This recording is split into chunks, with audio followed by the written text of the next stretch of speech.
listening to the Energy is Love podcast. Energy is love. The Energy is the Love podcast. The Energy is Love podcast. Energy is love. The Energy is Love podcast. The podcast for the universe. The Energy Wave is to Love the wife. podcast. Wave to the wife. Wave to the wife. Hello, wife. Hi, wife. Friend of the podcast. Co-host. Amazing woman. Best friend of mine. All this is me? It's all you. It's all you, baby. Wow. It's a wonderful, beautiful, freaking amazing fall day. It's cool outside finally instead of hot and or cold and or windy and or rainy. Mm-hmm. And here we are. No oars. We both got a little screwy today in our heads. Mm-hmm. So if you're listening, that doesn't describe anything. We got caught up doing different things and had to record today, obviously. Right now. But we got distracted with other stuff. And so I know for me personally, I'm a little distracted. I am too. But I'm excited. And suddenly sleepy. I Yeah. feel like we finally can hold still. And so now that we're not moving, I'm a little sleepy. You're a little sleepy. I'm settling into the relaxation. Yeah, you also positioned your microphone in an incredibly not awkward place at all. Oh, Does it seem good to you? is that better? It just seemed Is like it less awkward for you? It seemed like you were leaning down to talk. Was I? I think I was. Thank you. you. So it didn't look Mhm. like I was like, Mhm. I'm going to stop doing that motion. We've done a couple podcasts before, right? I don't know what's happening. I guess not. We know what we're doing. I do. Well, it's been a while since you've corrected my mic. So I think I missed that. I feel like you are no longer paying attention. To your mic. Is it okay now or am I blocking too much of my face? You're not blocking too much of your beautiful face, but you should What? probably angle it towards me a little bit. Towards you? Just Bam. there you go. Does that work? Look at that. Are you See, sure? folks? Look at that. Professional podcasters right here on the Energy is Love podcast. But this is where I want to sit. Then you can move it closer to you. I think. I don't know. I feel like I'm very like... The last few days, I have been thinking about all sorts of different things to talk to you about Really? on this episode. Okay. And I've got quite a list. Do you really? Yeah, I'm I so do. excited. I've got some things I definitely want to chat about. And there's Mm. nothing overly heavy or deep or, I mean, it's not to say that our life isn't full of that, Ugh. but It's been a little bit lately. yeah, we've been a little Last year. busy with this stuff. But I want to give you the opportunity. You have some really cool things that Do are you want to talk happening. about it right now or I later? don't care. What do we got to intro, 10 minutes in before we can actually talk about important things? Yeah. Okay. Let's talk about toothpicks.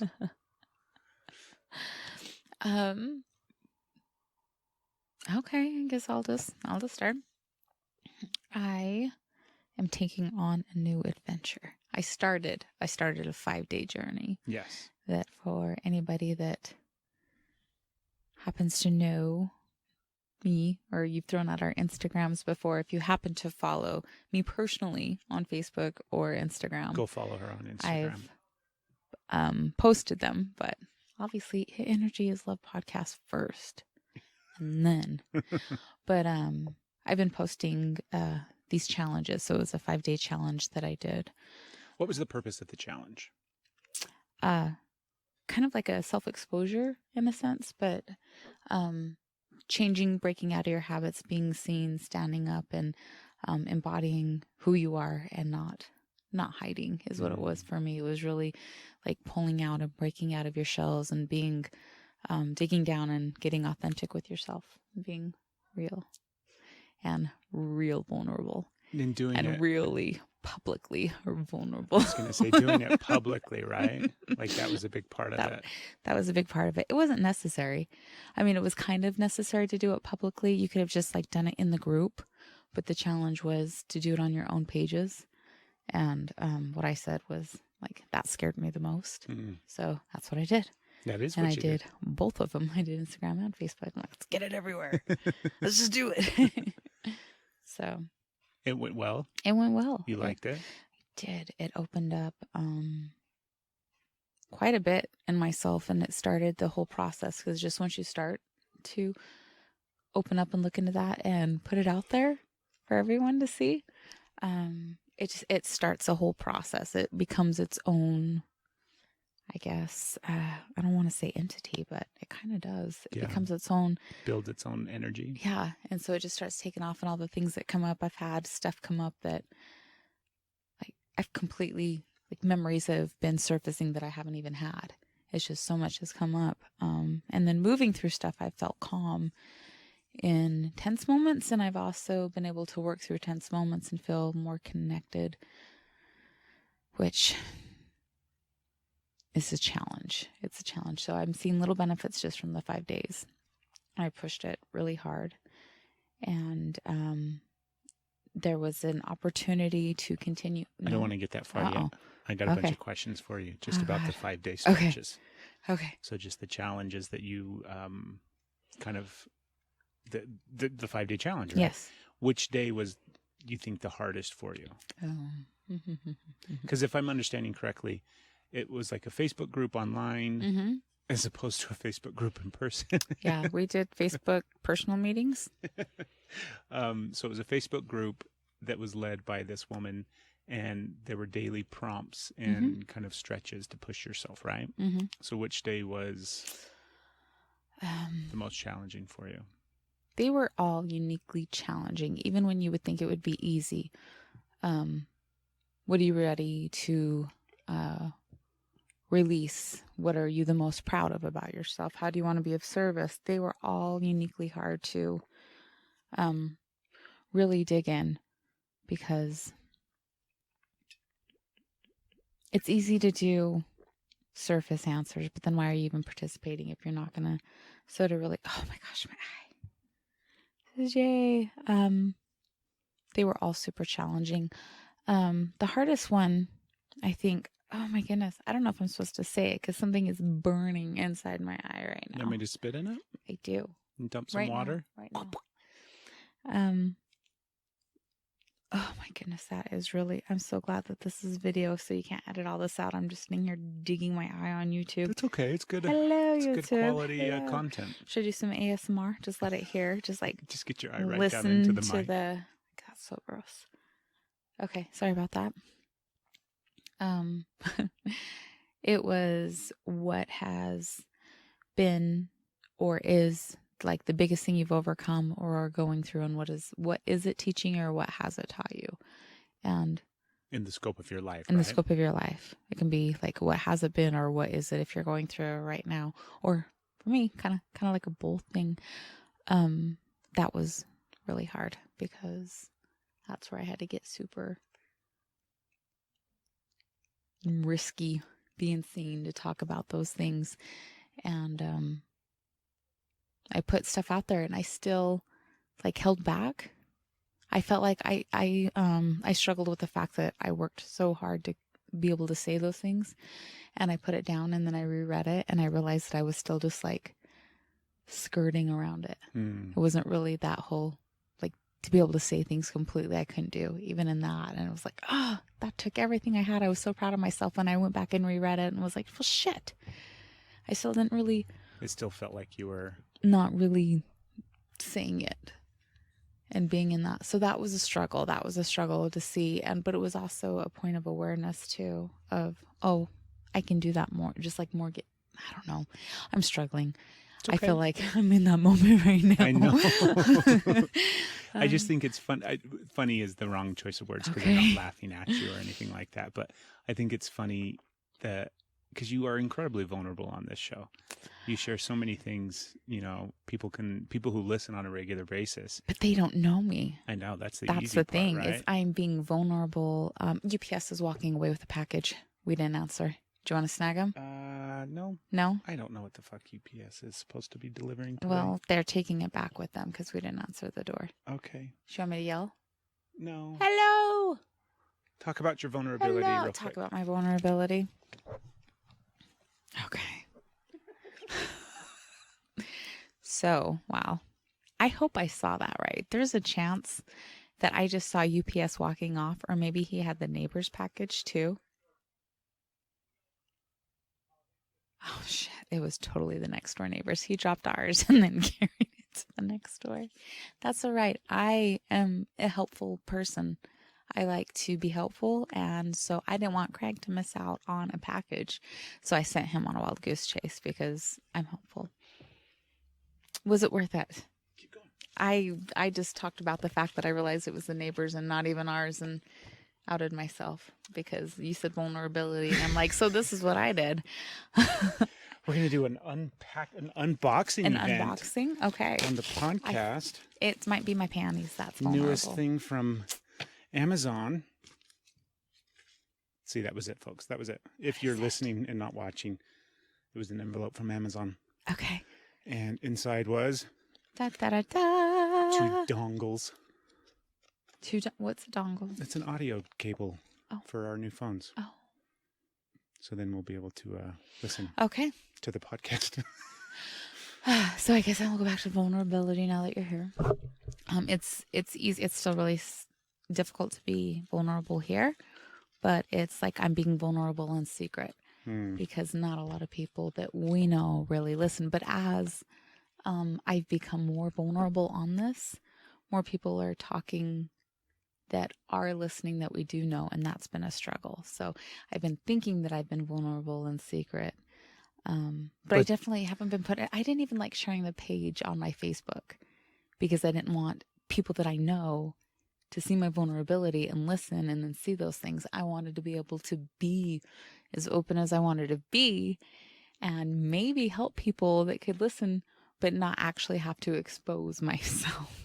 There's no maybe about it. I guarantee you've helped people. We know that. So, but now I'm exposed and I'm working on being seen. Yeah. What was, so in the, because you touched upon a couple of different things in your post that day. What was one of the ones that was not just difficult for you to post about, but that you are willing to go into a little bit deeper here that maybe right now? If you want, you don't have to. You can obviously tell your husband to FO. FO. Okay. No, just kidding. Just one that maybe you feel like you skirted. And I'm so really... not in that space right now. Okay. Because today is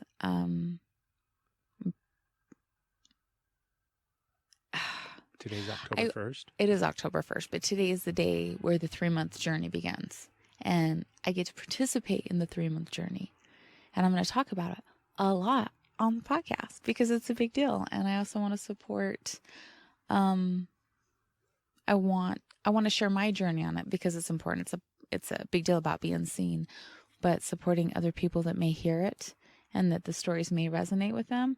And then when they see what I'm going through throughout these 3 months, maybe it'll speak to them and it'll be something that they in tune want to reach out and then go through themselves. So I'm going to share a lot about it, but today's day 1. So I can go there, but my brain space isn't there. That's okay. You don't have right to now. But I was thinking about taking the writings that I did for that and other writings that I do and posting it on the website. Yes, I think that's a wonderful idea. So if people want to read what I write about the journey, it's not going to be pretty. I'm not going to write for it to be I'm not looking to write a novel. I'm not looking to engage listeners with my sentence structure and my proper grammar. I'm going to emotionally release my feelings as they come and put them out there. And if you want to read them as they come out of me and as I process them, then there you go. But if you need things to flow a certain way, you're probably not going to like my writings because I'm just going to put it out there. My heart's going to go out there and my pain's going to go out there and my joy's going to go out there and I'm just going to write it and send it. So yeah, it's going to be good. It'll be what it is. You don't need to minimize it already. I'm not minimizing it. I'm just like... You're going to let it be what it is. I'm going to let it be what it is. And just whatever it is. If it's a picture... And I'm not an artist. If it's a picture, if I feel like drawing, that's what I'll put on there. I'll just do my journey of it. That would be beautiful. I'd like that. Yeah. For those of you that are maybe new to the podcast, if you go to the website, it's just ENERGYISLOVEPodcast.com.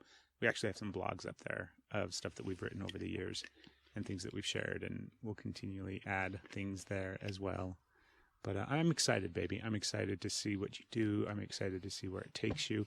You feel like you're at a very strong point in your life to not just undertake something like this, but to go deeper into the exploration of who you are and finding that out and letting that out, like letting that be seen, letting that, you know, parts and pieces and everything inside of you finally see the light of day and share it with people. And I'm so beyond excited for that. So incredibly excited for that. Excited too. These ladies may even come on the podcast. I know one of them. There's two of them, but I know one of them. And we're actually like Facebook friends before she did this. And so got the invite with that. I don't know the second one. So I don't know if the second one is local, but the first one is. So it may be future guests on the podcast too. Yeah, always. Not that you were saying I scooted right around talking about. I'm like, okay, enough of that. Yeah, how proud of me are you for stepping into that? I'm so proud of you. I'm like, distraction. I'm so proud of you. It's a journey. I think there's going to be a lot of things that I feel like we are constantly being like, okay, if you listen to this podcast, we're going to be talking about some stuff coming up in the future. And obviously we do, but we do. There's been some big changes in our life in the last few months that are taking shape and form and will be shared on the podcast in more clear, concrete ways as they gain more clarity in our lives as well. Because I think undoubtedly we're going to be sharing a lot more on this show. I think so. Don't you? I think so. I think that's the whole point. So here we go. Yeah. I'm about to get real and visibly real, not secret. Visibly real. Is that the boy? Asher. I'm going to take and see it. what he needs. Yeah. You can see what he's got. I'm going to go to my topic lists. Hey. Yes. Because it's practice. So we're right in the middle of recording. So go ahead and go do your run, okay? Do you want to hand me the phone? Because I talked to him about this already. Wear your gym clothes. All right. I'm recording. I'm recording. Probably not. I'll talk to you about it because you've got homework. But we're right in the middle of recording and you are on the podcast. If you would like a 14-year-old boy... You're on the podcast right now. We're recording and I can't pause it. Call and interrupt you at the most inopportune times. We have one. You're not on speaker, but the mic's picking it up, so you're still on the podcast. We will have him call you. I love you. Hey, baby. He's so mean. Okay, yeah, love you, bye. Talking to him. Did you hear him? Could you hear that? No, he's a punk. He's totally a punk. So there's a thing... You see this when you're older. Did you hear that? Did you hear how mean you were to us? We love you. You were lovely. One of the things that on your posts that you did during that 5-day challenge, a lot of people commented. You got a lot of people that acknowledged and saw you and all that kind of wonderful stuff. And one of the comments stood out to me. I mean, when I say stood out to me, it's not like it was like, oh my gosh. It just made me really think because... you were sharing some vulnerable things about your past, and you were sharing some stuff that you had gone through and experienced over the course of your life. Yes. And some people were acknowledging the courage and the strength and how far I don't want to say necessarily how far you've come, but I mean, it's not something that we haven't talked about on the show before. Your previous relationship before me, your previous marriage was an abusive marriage. It wasn't a, loving, great marriage like you and I have. It was a shit show, crappy marriage that was full of abuse. Yes. And one of the comments in regards to one of your posts described, they used the word toxic environment or toxic situation. I can't remember which. Okay.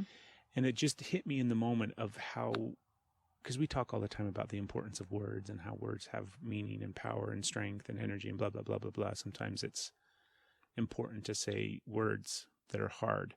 And to me, describing, we'll just say, we'll just remove you from the, right? We're not going to talk about you. Just describing abusive environments or describing unsafe environments or relationships or situations as toxic to me is such a fucking like minimizing way to, do you know what I mean? It's like, it's like softening the reality of what's going on. Yeah. It's like I see that. saying, you know, I broke my leg, but instead of saying I broke my leg, it's like, well, I just got a little scratch. So that there's a terminology for it. There's a verb or some sort of descriptor that I'm totally not coming up with right now. But it's like, I mean, the realities of those situations that people would describe as toxic is they're not toxic. They're abusive. Yeah. They're dangerous. Do you know what I mean? Toxic is a less triggering word. Yeah. It's just like, yes, it's not healthy. It's toxic. And it's just kind of like a safe way to say something scary, which takes away the impact of it. Yeah. I guess is what you're saying. Yeah. I see that. I don't like that. Yeah. I don't like that. It's hard to say the word. It's hard to say like abusive though. Yeah. You know, it's what it is, but it's hard. Like it's way easier to say, yeah, it was toxic. It wasn't a healthy situation. Yeah. You know, but to say it was violent, it was terrifying, it was abusive, it was, that just like immediately I can feel my stomach just starting to like trying to hold in on each other. I think about it because this whole thing about these words that we use to describe things, women, I'm going to get lost because my brain isn't super crisp right now. All right, I'll get a drink. Because this is a thing that comes up in the space of where we're trying to minimize actions and behaviors of men. And it's of like, if, you know, there's nothing wrong with like catcalling a woman or something like that, where others, you know, like me doing that. I'm not saying I do that. I'm just saying they minimize actions and behaviors with not just words, but the way that they're spoken about, as opposed to like the reality of what it is. Right. Okay. And I feel like this is just another way of minimizing the realities of life instead of just being clear and upfront and truthful about what it really is. And you didn't do it. And I'm not even judging the person. I don't even know who the person was. It's not important. It just made me think about how oftentimes we do that in society as a way to not look at the hard stuff. I do that. Right. I use those easily more acceptable words as to not cause too much of a stir in others and myself. It's still acknowledging, but without.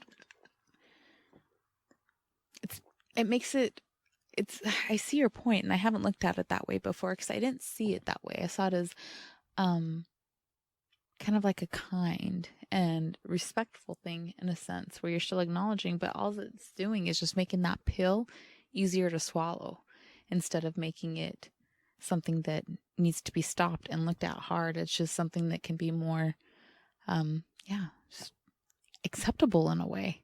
Yeah. Easier to swallow, easier to tolerate.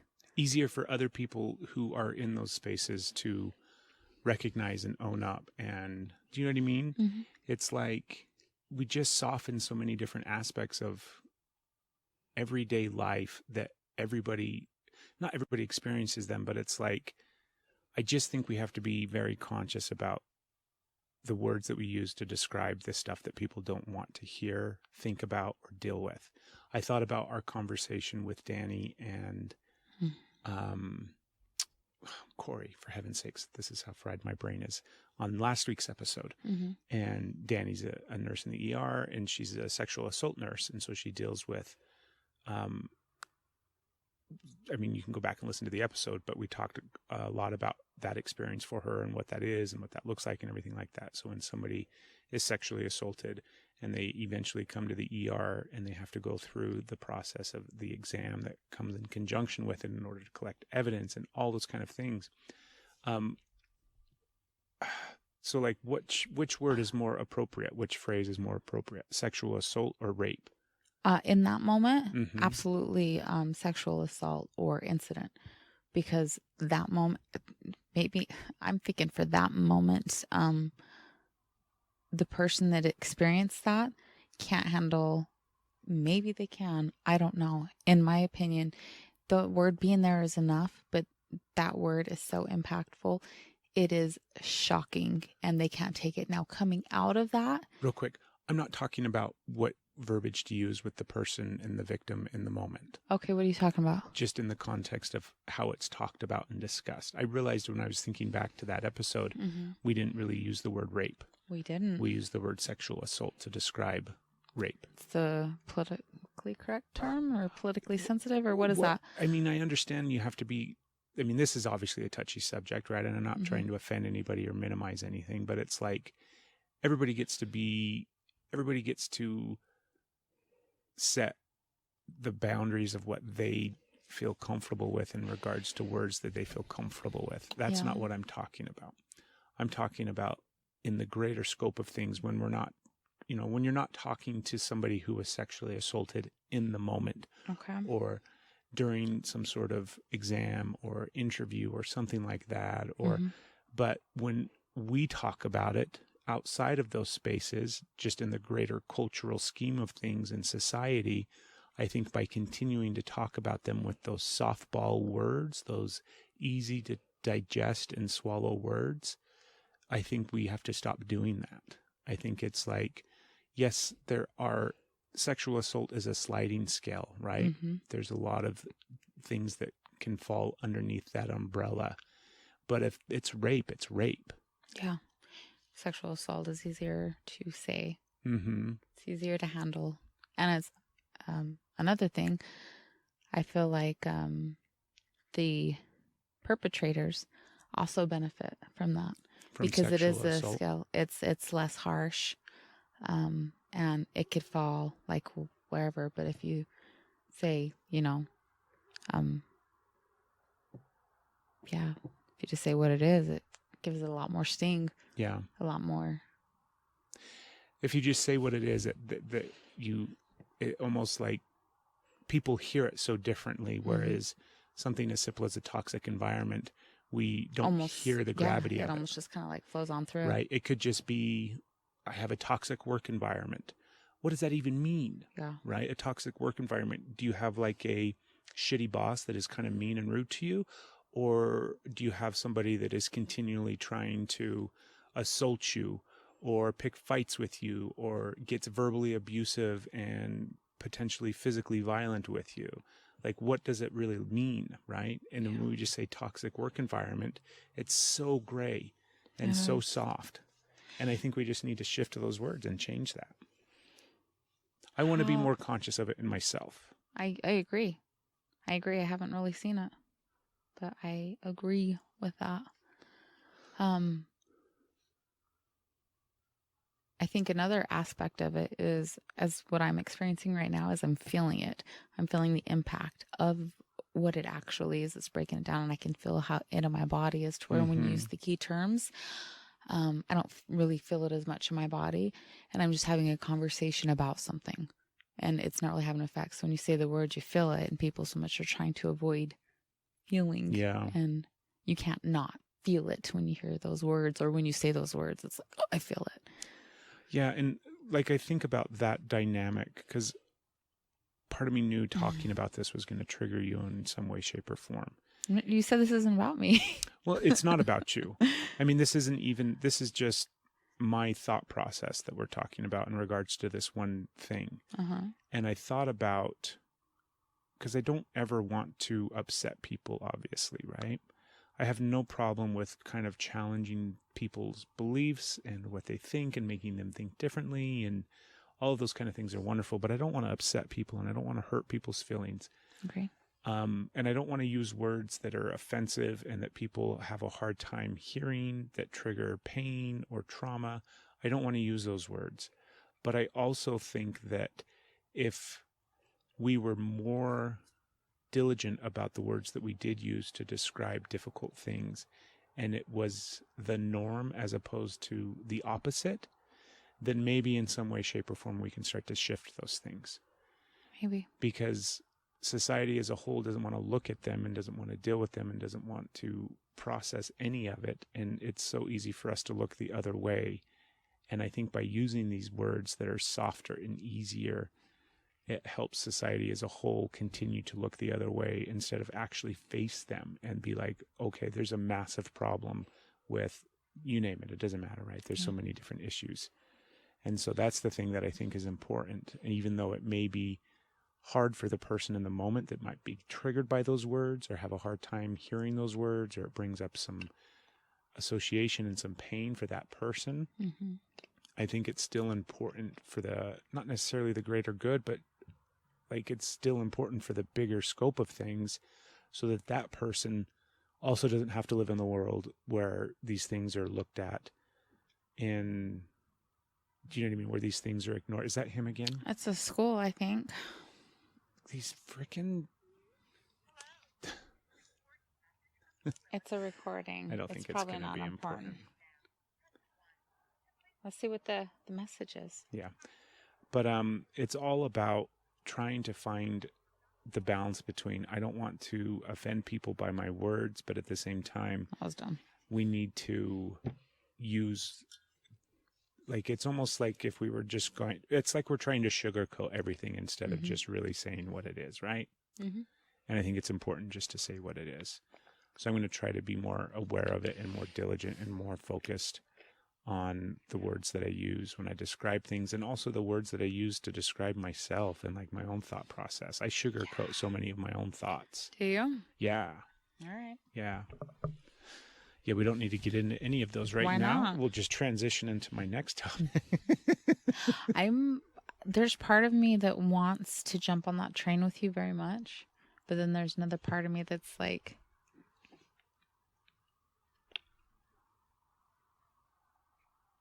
I'm so afraid of, like you said, you don't want to cause anybody harm.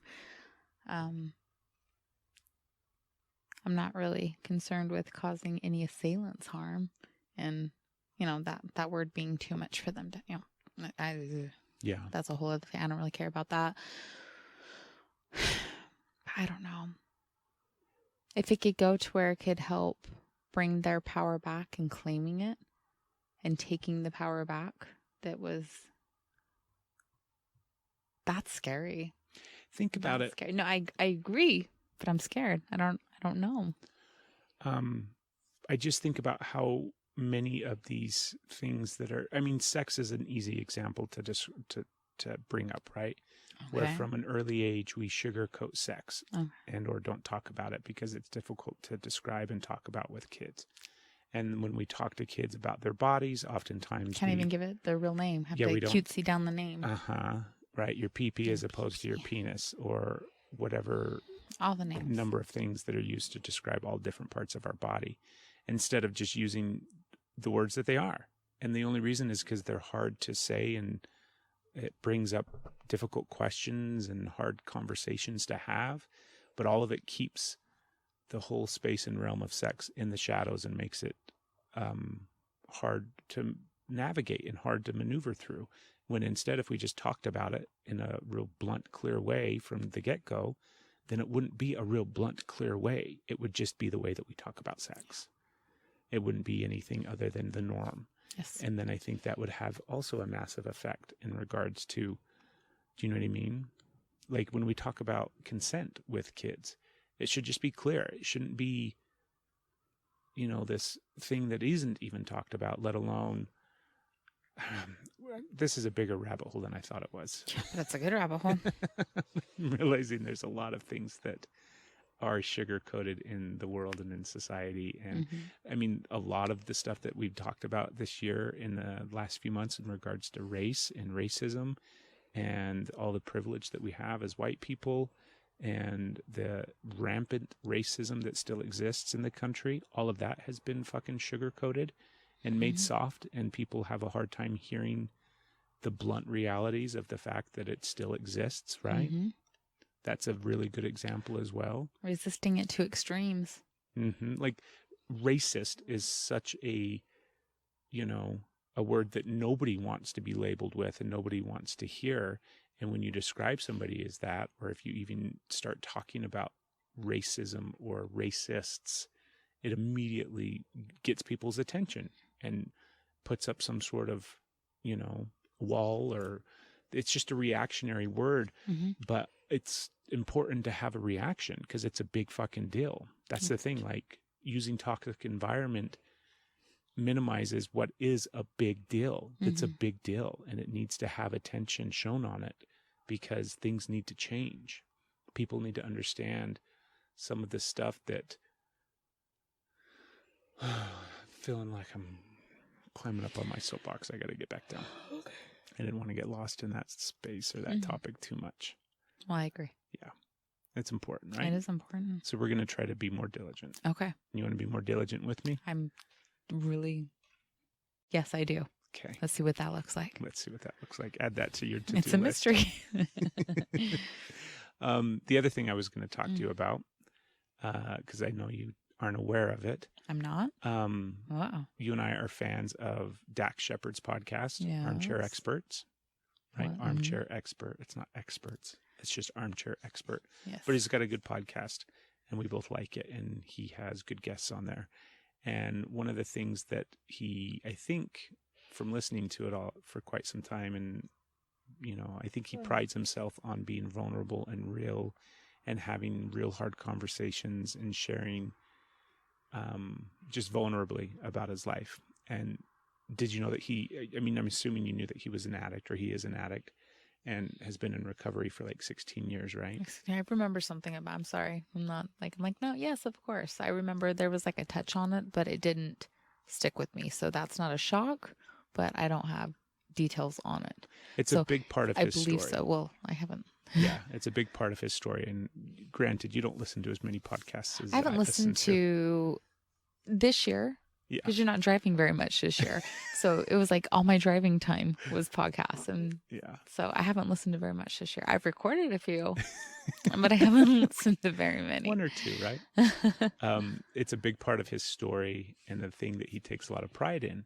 And recently, like last week or something, very recently, he did an episode where he basically came out and said that he relapsed and had... Oh, no, I didn't hear that. He had started using painkillers and prescription pills and all sorts of different stuff, and started going back down that rabbit hole and fought the addiction dynamic of hiding it and lying about it and all those kind of different things that take place over the past several months. And so it was a really, really good episode. And it was also just so, like, yes, he was vulnerable. It was funny to listen to him talk about it on the podcast, because I can relate so much with talking about things that you don't want to talk about and doing like episodes that you don't want to do. Because he very much was like, I don't want to be here right now. I don't want to be talking about any of this stuff. And he struggled so hard to talk about it and share it and speak as frankly as he could and as clear as he could. And he did a really wonderful job, because it was like, he was hiding it from his wife. He was hiding it from everybody. He was like having his wife dole out his medication to him because he got into he had some motorcycle accidents this year. So had surgery and he was all jacked up. And so he was on some painkillers.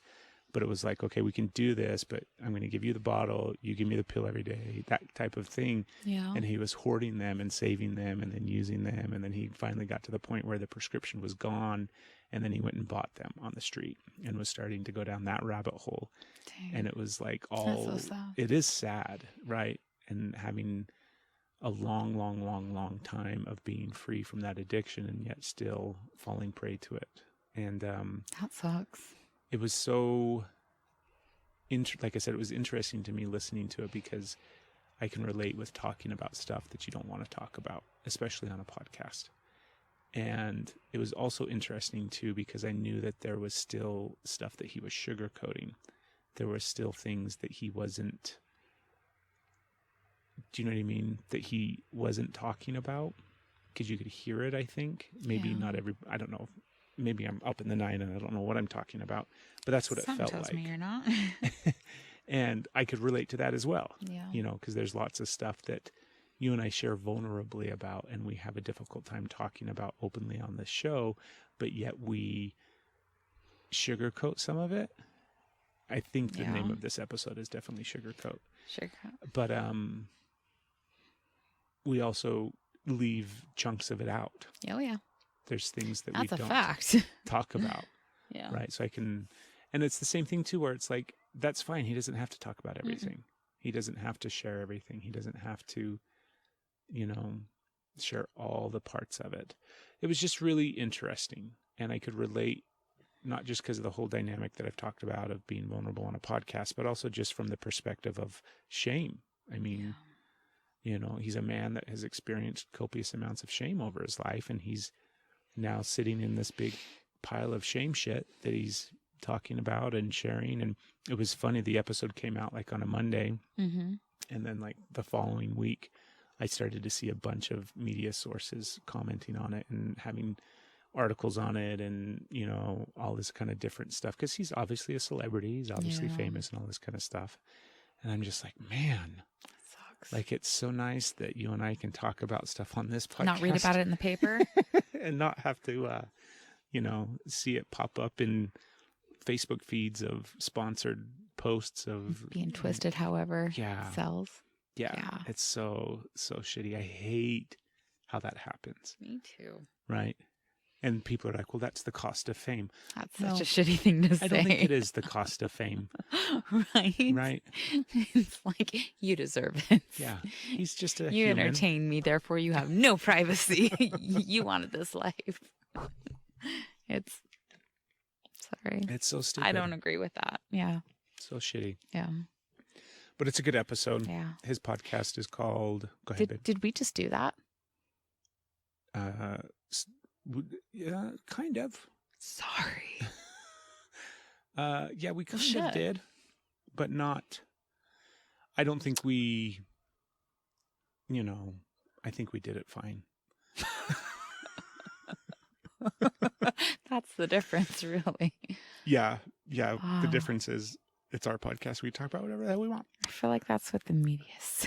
But we're not using it to sell anything. Right. This is just going to be in the context of this episode. This episode isn't going to be Dak Shepard relapsed. This episode isn't going to be marketed and highlighted as us commenting on him.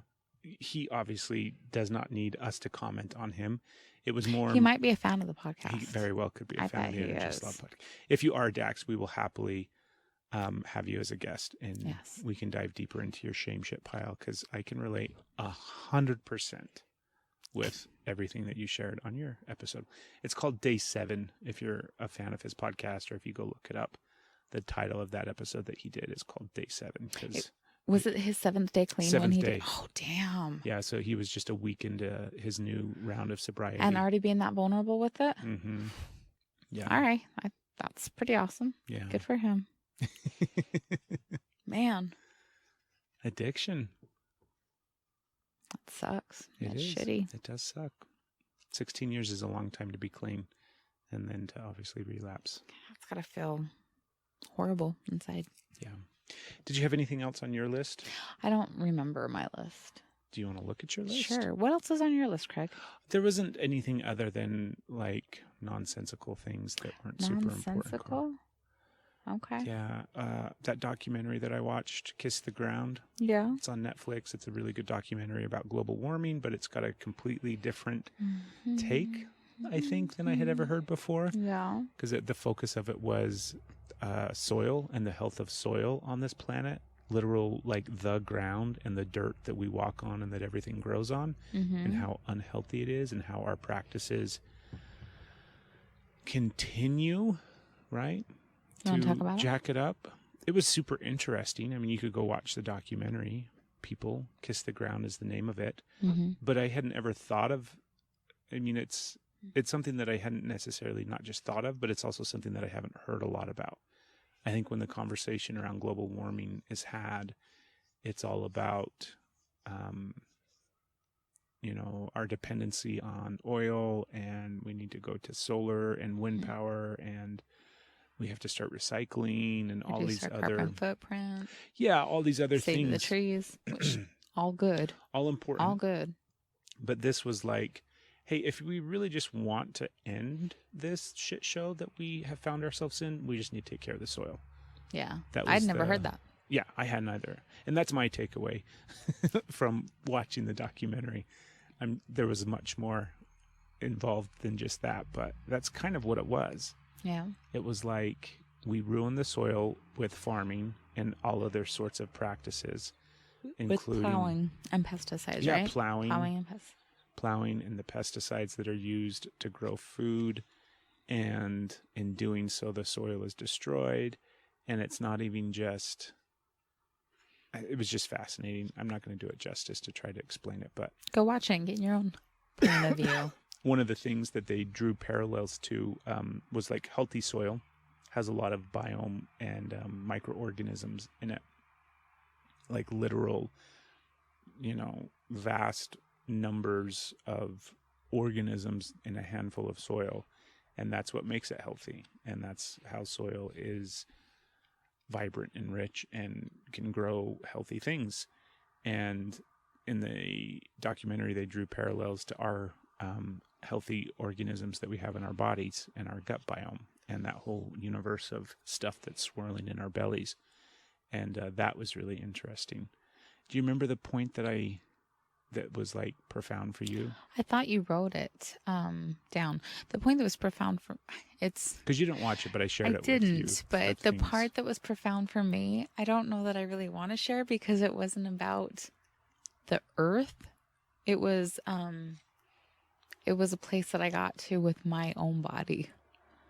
Sure. Well, we're talking. Okay. Well, I want to obviously heal the soil and quit destroying the earth, and I want that.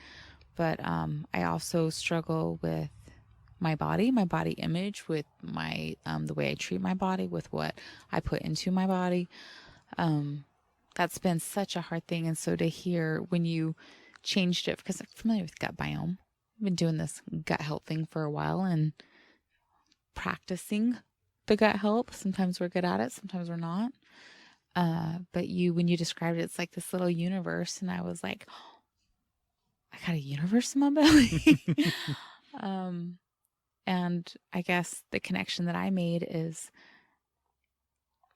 feeling like you want to take care of that universe and all these, like the biome in your belly, because it's their own independent. It's their like hungry. And I connected it with growing humans in my body and was like, oh, I want to nurture that. And so it made the thought of sometimes we struggle with self-care and self-love for ourselves because we don't. For me, it's a worth thing. It's self-worth. I don't deserve it. It's hard to put that much effort into myself, but I can put it into other people. So when you're thinking about that as a little universe in your own belly, and when I made the connection of taking care of something that you're growing, then it was like, oh, I can take care of that. And so it just made sometimes things just click in your head weird. It doesn't make sense to anybody else. I feel like a dork right now talking about this. I'm like, I live my gut biome. I want to take care of my gut biome. It's in my belly. Well, I had forgotten because there was one specific part of the documentary where they were talking to some smart scientist guy, and he was talking specifically about the biome and our, the organisms that live in our body and in our gut, and how when we eat things, the commonly held belief, and whether you want to believe what I'm about to say, it doesn't matter. I don't care what you believe. But the commonly held belief is that we eat things to fuel our body, and like we're getting the nutrients from the things that we eat.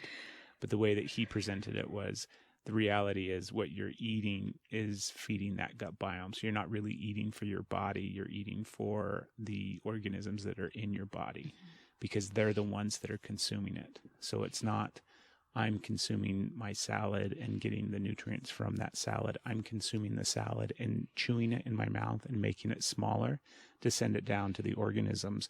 You're feeding your baby birds. Yeah, who then consume it. And they're the ones that are then consuming what I consume and then pushing out. I keep thinking of shitting stuff. But what's a better word? I don't want that in my head. What's a better word? But the byproduct. Delivering. Yeah, what we feed them, they nutrients. In turn use to drive this spaceship around. This machine, yeah. Right, the fuel that is carrying them around the universe. And so it's important now. For me, it really did shift a lot of the way that I looked at just what I consume, what I'm eating, simply as, I'm not feeding my body, I'm feeding these aliens inside of my body, all of these organisms and the overall bacteria and biome that exists in there. And that was just fascinating. And it was all related to soil and how the biome in the soil and the organisms in the soil function and operate the same way. And how you can, just as you can kill the biome and the organisms in your belly and, you know, have a hard time growing those back and all that kind of stuff, it's the same thing in the soil. So it was really, really, really fascinating, actually. Yeah. So the way you put in your body is so important. Yeah. I'm fasting again. I heard a little bit. I didn't know if you wanted to talk about that. I've actually had somebody reach out to me about your story and be like, how long is he going to do it? Is he okay? You're going to be like... It wasn't one of the kids, was it? No, but okay. I'm not going to tell you who, so just... Well, what it is I've talked about intermittent fasting before on the show, and I think I even did an episode. We did an episode a few weeks back where I was in the midst of a fast.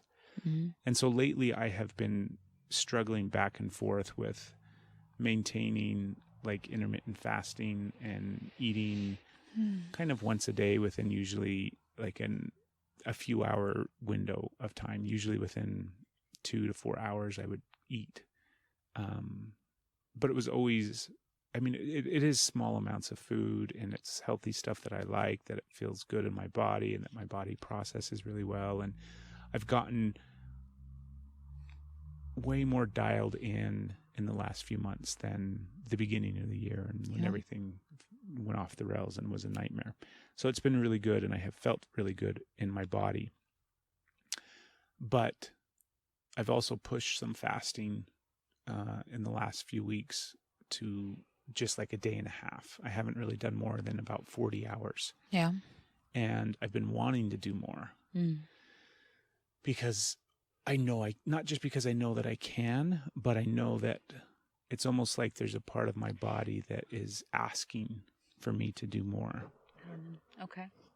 So if we think about it just strictly from the microorganism standpoint. Yeah, what are they eating? The thing is, maybe what I just said really ring of truth for me, Steph. Okay. It feels like my body is asking for more. Asking for more fasting. Starvation. It's not starvation. Okay. More fasting. This is what happened last week. No, or it's the not. time that we talked about it before. You talked about 40 days. Okay. I don't want to get lost. Okay. Because it kind of pissed me off. Okay. You don't want valid points coming in your direction. Got it. Continue. This is important to me. I'm listening. This is an integral part of where I'm at right now. Okay. I want to hear it. Because I want to hear your this that is me letting go. Okay. There's a part of this that scares me, so I don't know what you're looking at. So I want to know more about what you're feeling, what you're experiencing, and what you're feeling called to. Do you know what I mean by when I say this is a part of me that letting go? Yes, I do. Okay. Do you want to talk about that? No, I don't. Okay. Yes, I know what you mean. So I realized that in the times in the past when I have fasted, so much of it was resistance and so much of it was fighting. Okay. And I want to do it differently. Okay. So I don't have a time frame. Okay. I'm not like setting a goal. Okay. I just know that I'm just going to let go. That doesn't mean I'm going to fast for a month, babe. That's not what I'm saying. Okay. There isn't a time limit. So when my body is asking for more, and so I'm going to listen to my body and give it what it's asking for. Okay. And when your body asks for nutrients, you'll listen to your body. Absolutely. So you're just going to see what it feels like and trust yourself in that. No time frame, no anything. You're just going to go within and trust. Exactly. I can support that. Yeah. And the thing that triggered me... Approved. Thank you.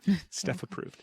Okay. The thing that triggered me, and not in a traditional triggered sense that we talk about a lot on the show. Inspired you? Yeah, the thing... Perfect. So much better fucking word. See, look at you with these fucking words already. The thing that inspired me was Kevin Smith. So I follow Kevin Smith on social media. He's the director of Clerks and all those other movies that you're not a fan of. Kevin Smith inspired this, okay. Yeah.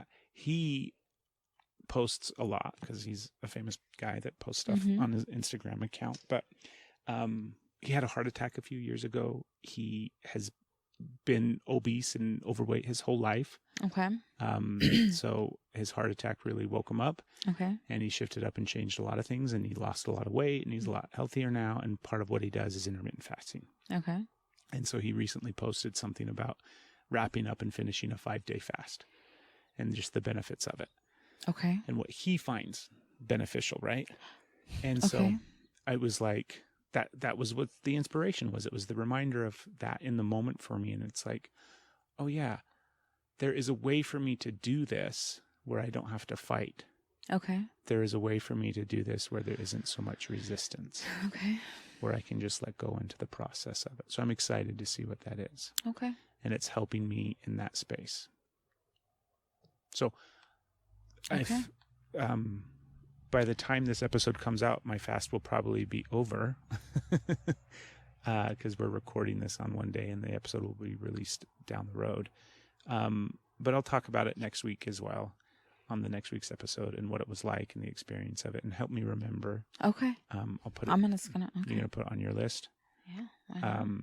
Because I know you and I come at it from a completely different standpoint, and Yeah. that's fine. I'm willing to see things differently. Yeah. I know I'm not able to do those things, but Yeah. my point of view is not your point of view. Agreed. And it's just a different experience, right? Mm-hmm. So it's not a big deal. So it might be a day. Right now right now it's what, like 20 hours or something like that. Yeah.